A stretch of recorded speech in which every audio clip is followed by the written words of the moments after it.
పండిట్ ధర్మప్రకాష్ శర్మ అనే ఆయన బైబిల్ని చించేశాడు. అందరి ముందు అందరిని పిలిచి బైబిల్ని చించాడు. ఏమన్నా తెలుసా, ఇందులో ఉన్న మాటలు కేవలం మాటలే గాని ఇవి నెరవేర్చడం క్రైస్తవుల వల్లే కాలేదు, ఇవి నెరవేర్చడం ఎవడి వల్ల కాదు, కాబట్టి ఇది ఒక వేస్ట్ పుస్తకం అని చించి పడేశాడు.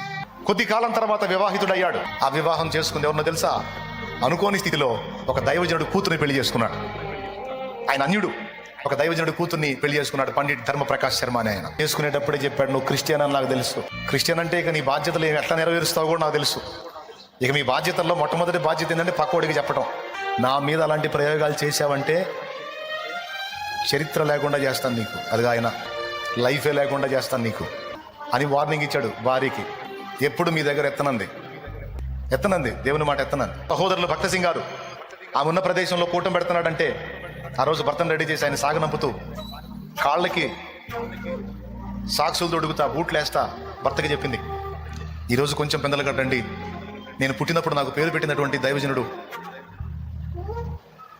ఈ ప్రాంతానికి వచ్చాడంటే ఆయన వాక్యం చెప్తానికి వస్తున్నాడు, ఒకసారి ఆయన చూడాలనిపిస్తుంది. అంతే ఆ బూట్ కాల్తో కొడితే అలాగున్న దన్మని పక్కన ఉన్నదాన్ని గుద్దుకొని తల పగిలి బ్లడ్ వచ్చింది.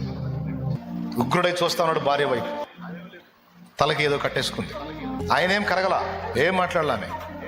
కారు దగ్గరికి వెళ్ళి ఆయన సాగనంపేటప్పుడు చెప్పింది, ఎట్టి పరిస్థితుల్లో మీరు వస్తారు అంది.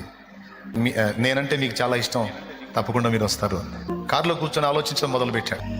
ఆ వాక్యాలు నెరవేరుస్తున్నట్టుంది ఈ అమ్మాయి. దేవుని యేసుప్రభు వాక్యాలు నెరవేర్చ సాధ్యమేనా ఇంకా టెస్ట్ చేశాడు. చివరికి ఏమయ్యాడో తెలుసా, ఆయన మారి సేవకుడు అయ్యాడు, ఆయన మారి దైవజనుడు అయ్యాడు.